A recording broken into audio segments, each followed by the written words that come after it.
ESPN put out a power rankings, and it's awful. So let's talk about it.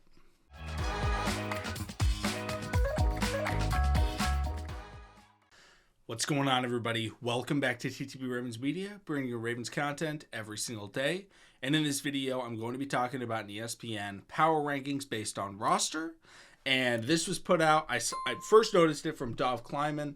Everybody knows Dov Kleiman steals everything. He credited Mike Clay NFL and Seth Walder for the list. So his tweet says, ESPN ranked all 32 NFL teams by rosters. Here's their list from best to worst. I'm going to run through the entire list very quickly. Then I'm going to discuss it from the Ravens fans' perspective. And mostly be talking about the Ravens and comparing them to all the teams that are ahead of them and why I think they're better or not better or equal to those teams. So, number one,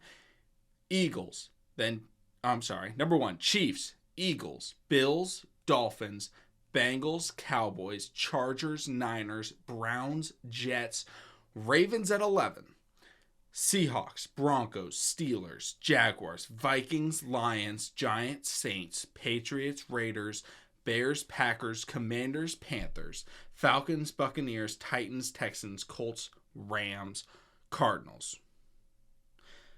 I got a lot to say about some of these other teams. If you guys want to see my full team rankings, put that video out yesterday, so go check it out. I have a lot of takes, especially about the Rams. I'm very high on them coming into this season, and I'm not so high on some of the teams that are above the Baltimore Ravens. But I'm going to go top to bottom, kind of comparing them to the Ravens and seeing where I fit. But let me know in the comment section down below, where would you put the Ravens in a power ranking? And we do have to consider, this is by roster.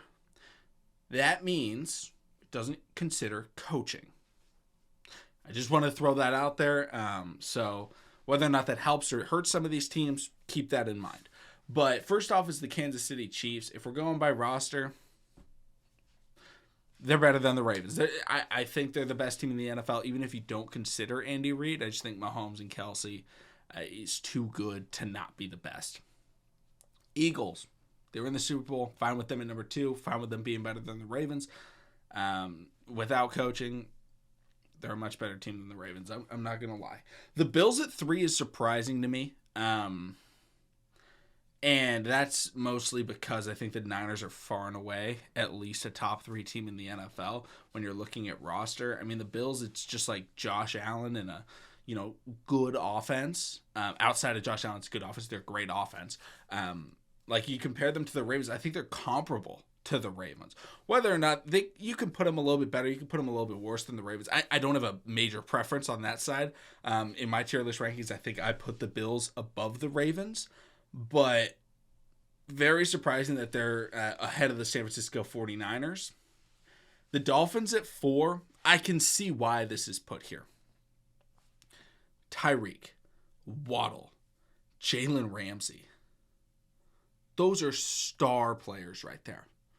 And they have them. And they've got good other young players as well. Guys like Javon Holland, Devin Achane. They may get Dalvin Cook. We'll see what happens with that. But this is not a bad team by any means. But putting them at 4 is very high when you're considering who they have at quarterback, and that's Tua Tagovailoa. And people may complain, I'm a hater of Tua. I don't think Tua's elevating anybody. I think he is the perfect kind of game manager type of quarterback. And when you're looking at overall roster, quarterback is the most important part. And putting a team with Tua that doesn't have that many, because I brought up the Niners earlier. I'll talk about them in a bit. But doesn't have that many, players that are elevating your team outside of, really 3 players. You could maybe say Bradley Chubb, but I don't know if he's elevating. I think he's a very good player. But them at 4, I think, is high. I don't think they're better than the Bengals whatsoever. The Bengals are at 5. And the Bengals versus the Ravens, you could take them over the Ravens. I think they're on the same tier as the Ravens. I think they're on the same tier as the Bills. And I think them being over the 49ers, again, is kind of ridiculous. The Cincinnati Bengals are good. They added Orlando Brown Jr. They lost some safeties. But it's really Joe Burrow, Jamar Chase, T. Higgins, Joe Mixon. That's the team. And that's a good core.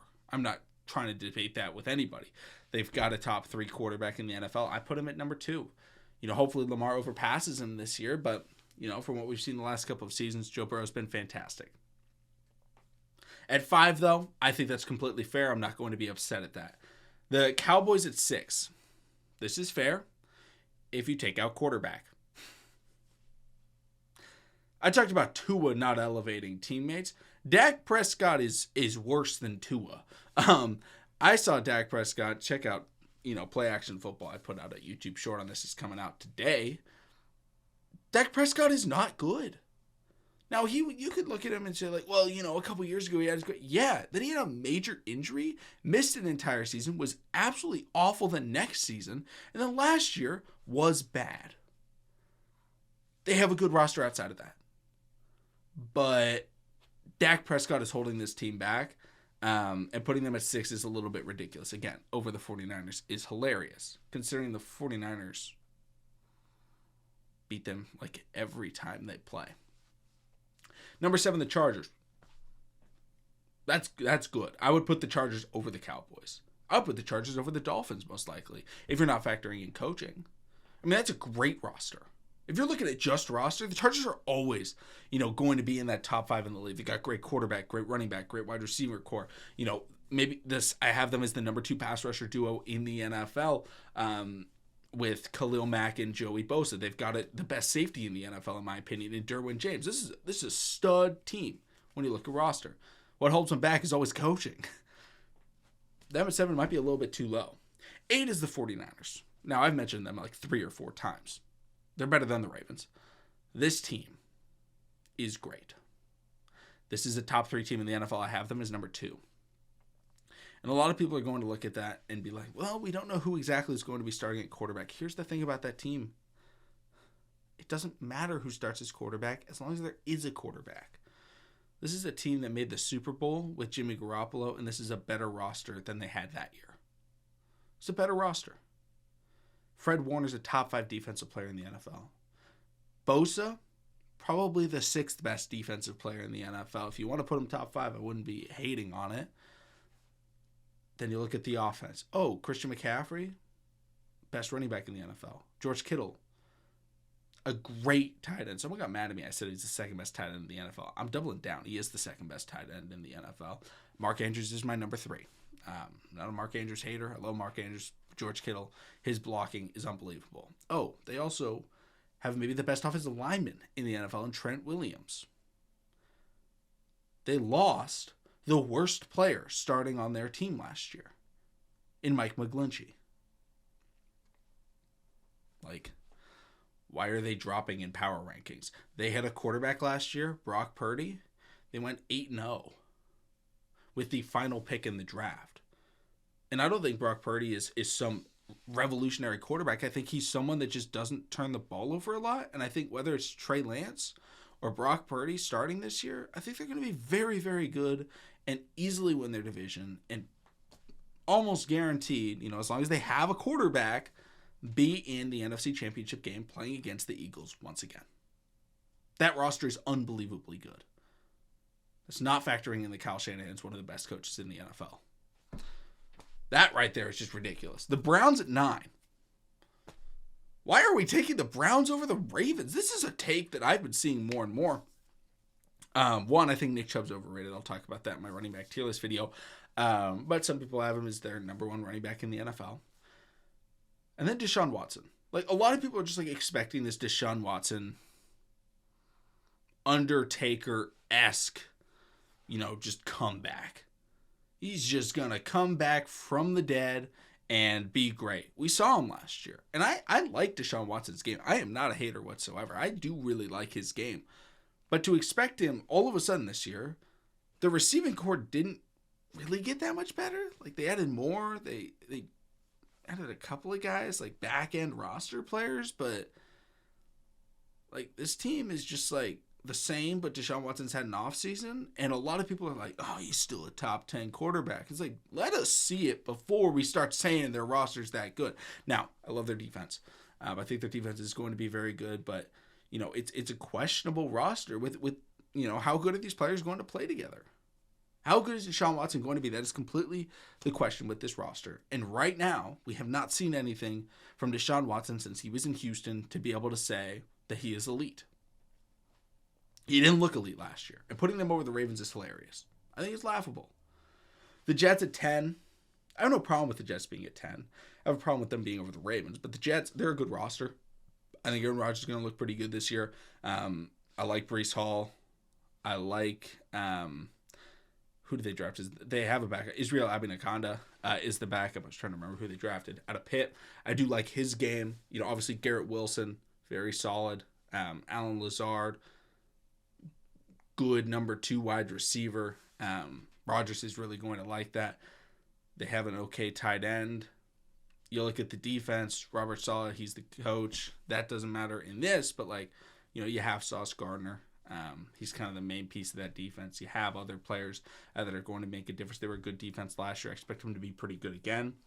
Top 10, I do agree with that top 10 ranking. I think they should be above the Browns because of quarterback. Now we get to the Ravens. This is the last team I'm going to talk about in this video. Don't worry, it's not going to be that long. But the Ravens should absolutely be a top 10 team. Roster in the NFL. Because what has held the Ravens back the last 4, 3, you could say 10 seasons? It hasn't been roster. It's been coaching.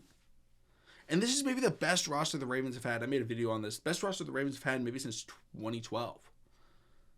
They have a top 5 quarterback.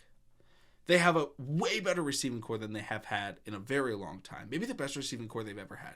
They've got a top 3 tight end. They've got a good run game. They've got a very good offensive line. And then you look at the defense, and it's like, okay, young pass rushers, that's fine. Top 3 linebacker, I would say number 2 linebacker, inside linebacker in the NFL, and Roquan Smith.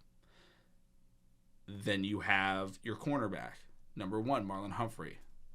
One of the best cornerbacks in the NFL. You've got a great safety duo in Kyle Hamilton and Marcus Williams. You have the best special teams, maybe the best special teams player ever, in Justin Tucker. Why is that not top 10? I would put them a lot higher than 10, but the fact that all these teams are above them, and it's just all people, everybody that defends the Ravens is always it's always about coaching. Very rarely do you see someone say, man, the Ravens lost because their roster wasn't good enough. I don't know if that's been said about any of the Lamar Jackson Ravens-led teams. It has never been about roster. In 2019, the roster wasn't good enough. No, it was Greg Roman. The next year, what happened? Lamar Jackson got hurt in the playoffs, and Tyler Huntley took over. Oh. What happened the next year? Lamar Jackson got hurt. Tyler Huntley took over. They missed the playoffs. The next year, Lamar Jackson got hurt. Tyler Huntley takes over. And they are inches away. They are a Tyler Huntley attempted 3-yard quarterback dive away from beating the Cincinnati Bengals in the postseason without Lamar Jackson. And their team got better. Their team got better. Outside of quarterback. What are we doing? What are we doing? It's absolutely ridiculous.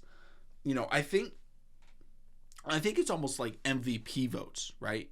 Maybe not so much in the NFL, but it's like the LeBron James effect. It's like the voter fatigue effect, I believe is the proper term. And people keep every year that coming into the year, all these people hype the Ravens up. Ravens sleeper contender, Ravens contender, Ravens top 5, Ravens top 3, Ravens top 5. I remember calling Cowherd in, I want to say 2020. He said, this is the first time I've ever said, I wouldn't be surprised if a team goes undefeated. That is how high people have been. And I think they've just been disappointed due to coaching, not to roster. They've been disappointed in the performance. And so now they're just taking out and they're like, I've given up. I've given up saying that the Baltimore Ravens are top 10. That's the only explanation I can find. That or they hate Lamar Jackson. And if you hate Lamar Jackson, there's either, I don't know, there's only one reason for it, really. I mean, let's be honest. I don't know. I don't know. This is awful. Again, I'm not saying the Ravens need to be top 5. I would maybe put them top 5, but I'm not saying they need to be, but they need to be top 10. No respectable football mind is putting the Ravens outside of top 10. In terms of just roster. And definitely no one's putting it behind the Browns Let me know in the comment section down below your thoughts on this list. Thank you all so much for watching. Subscribe for daily Rivets content, and I'll see all of you again tomorrow.